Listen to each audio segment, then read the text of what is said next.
I would like to first welcome the most important guests for us for the day, the pillars of Haq Darshak, like Aniket mentioned. They work relentlessly to move our engines going, to move us, to help us keep going for the day. They are the true examples of passion, hard work, determination, and most importantly, empowerment of not just themselves but their own community. They they are a true example of how they are building a brand for themselves in the community. And today we will see a glimpse of their grit on the ground. They are our Haq Darshaks.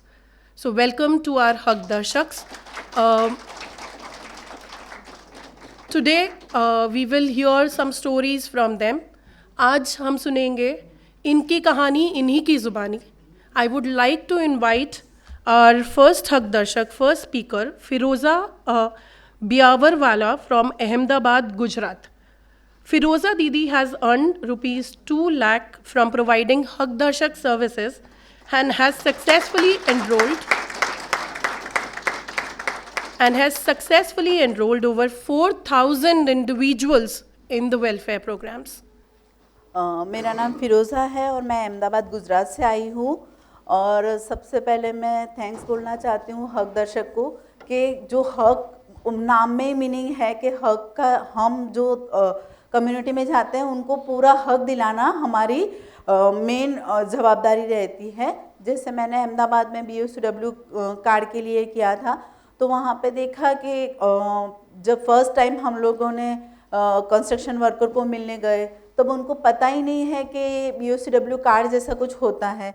तो पहले उनको समझाए कि भैया आपके पास इस तरह का कार्ड है. तो सुबह 8 बजे वहाँ जहाँ कंस्ट्रक्शंस बिल्डिंग्स बनती थी वहाँ पे हम लोग उनको मिलने के लिए गए तो वो लोग बोलने लगे नहीं दीदी ये हमारे पास ऐसा कार्ड नहीं है, कैसे बनता है, क्या करना है.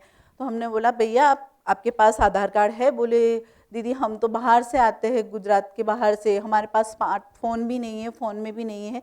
तो हमने बोला आप किसी के पास या हमारे मोबाइल से आप मंगवा लीजिए क्योंकि इसमें आधार कार्ड होगा तभी आपका BOCW कार्ड बनेगा. तो मतलब बहुत सारे चैलेंजेस आते हैं जब हम इम्प्लीमेंट करने जाते हैं तो गवर्नमेंट के ऑफिसर होते हैं तो उनसे भी बात करनी पड़ती है क्योंकि काफ़ी सारे हमने अपनी ओर से एप्लीकेशंस किए तो वो रिजेक्ट होने लगे. फिर हम लोग जीवन सर और हिना है हम लोग वहाँ ऑफिस में मिलने के लिए गए कि ये हम योजना उनको देना चाहते हैं तो कैसे करेंगे. तो वो बोले नहीं हमारी पूरी वैन होती है धन्वंतरी वैन, वो कंस्ट्रक्शन लाइन पे जाती है, उनका एक शेड्यूल होता है तो उनके वहीं से हो जाता है. हमने बोला ठीक है सर आप वो हमको हेल्प करेंगे कि वो कब कब ये शेड्यूल जाता है. तो उन्होंने बोला हाँ ठीक है हम आपको हेल्प करेंगे. फिर एक बार उनके साथ गए तो फिर उनके साथ गए तो बोले इनके कार्ड नहीं है, आधार कार्ड नहीं है. तो हमने बोला स्मार्टफोन भी नहीं है. उनको बोला कि भैया आप इसमें मंगवा लीजिए हमारे फ़ोन में. फिर वहाँ से उनको आधार कार्ड दिया, वहाँ से उनको फिर उनका कार्ड बनाया, लाइव फ़ोटो खींचे और फिर उनके कार्ड बने. फर्स्ट तो जो था वो कंस्ट्रक्शन लाइन पे हो. इसी तरह से कड़िया नाका होता है जहाँ पे पूरा लोग खड़े रहते हैं सुबह में काम पे जाने के लिए कि जो कंस्ट्रक्शन लेबर होते हैं उनके जो ऑनर होते हैं वो उनको लेके जाते हैं. तो वहाँ पे गए तो वहाँ पे बहुत सारे लोगों को भी नहीं पता रहता है और जितने लोगों को रोज़गारी मिलती है उनको लेके जाते हैं, बाकी जो लोग हैं उनको नहीं लेके जाते. तो उनसे भी बात करी कि दीदी अगर आज आपका काम नहीं मिला तो आप कैसे खाना खाएंगे, आपका पूरा दिन कैसे जाएगा. वो बोले हम लोग रोज़ का रोज़ अर्निंग करते हैं तो अगर रोज़ आज हमको मिलेगा अर्निंग तो ही हमारा खाना हो पाएगा. तो वहाँ पे अन्नपूर्णा का केंद्र है उसके बारे में बताया कि दीदी यहाँ पे आपको खाना मिलता है, अक्षय पात्र है, शिव शक्ति है जो गवर्नमेंट की है, वहाँ से अच्छा फूड आता है और 5 रुपीज़ आपको देना है और आप अपनी पूरी फैमिली के लिए एक टिफ़िन 2 टिफ़िन इस तरह से लेके जा सकते हैं. तो वो योजना के बारे में भी बताया. वहीं पे उनको बताया कि अगर आपकी फैमिली में कोई बीमार है तो यहाँ पे फ्री में मेडिसिन मिलते हैं. तो वहाँ पे जो कड़िया नाका है तो वहाँ पे जो उनका शेड्यूल होता है उसी तरह से लोग आते हैं और उसी तरह से एक दिन ही आती हैं. तो उनको बोला कि अगर आपको डेली चाहिए तो आप यहाँ पे नज़दीक में जो भी ये धन्वंतरी रथ आता है वहाँ से भी ले सकते हैं वीकली आप, और नहीं है तो आप अर्बन हेल्थ सेंटर में से भी आप मेडिसिन ले सकते हैं. तीसरा जो था उनको कि वो ट्रांसपोर्टेशन के लिए अलग अलग साइट पे जाते थे.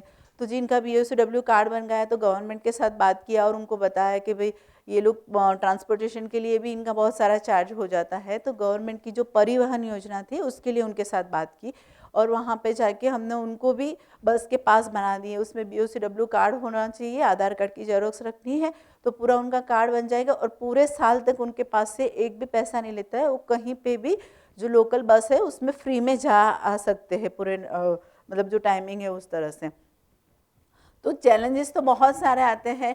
गवर्नमेंट तो बहुत सारी स्कीम करती है, इम्प्लीमेंटेशन में भी बहुत सारी प्रॉब्लम आती है और हमारा जो हक दर्शक का काम है, हम दोनों के बीच में ब्रिज बनते हैं कि जो गवर्नमेंट ने स्कीम बनाई वो वहाँ लाभार्थी तक कैसे पहुँचेगा। अगर वो इतनी सारी गवर्नमेंट की स्कीमें, जैसे बहुत सारे लोगों को कार्ड के बारे में नहीं पता है, परिवहन योजना जैसे इस तरह की 22 स्कीम्स है जिसके बारे में लोगों को पता नहीं है। काफ़ी बार ऐसा होता है कि वो जाते हैं तब डॉक्यूमेंटेशन नहीं होता, तो बोलते दीदी अब हमको जाना है तो कैसे करेंगे, हमारे पास ये डॉक्यूमेंटेशन नहीं है। तो हम वहाँ के जो ऑफिसर हैं उनके साथ बात करते हैं कि अगर ये डॉक्यूमेंटेशन नहीं है तो सर किस तरह से इनका हो जाएगा। तो वो लोग भी बहुत अच्छे से कोऑर्डिनेशन करते हैं और इस तरह से पूरा प्रोग्राम ये जो BOCW का है तो हम लोगों ने 2500 कार्ड्स उनके बनवाए हैं BOCW के।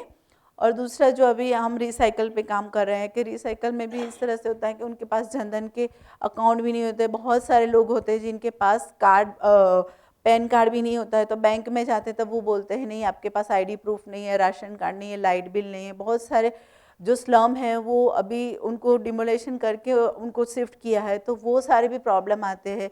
और सारी अभी तो जो डायरेक्ट स्कीम है उनके अकाउंट में ही आते हैं, तो मेन अकाउंट ही नहीं होता है उनके पास। तो बैंक के साथ बात करते हैं कि भाई अगर इनका पान कार्ड नहीं तो फॉर्म 16 भर के आप उनका अकाउंट ओपन कर दीजिए। तो अभी वो भी प्रोसेस चालू है।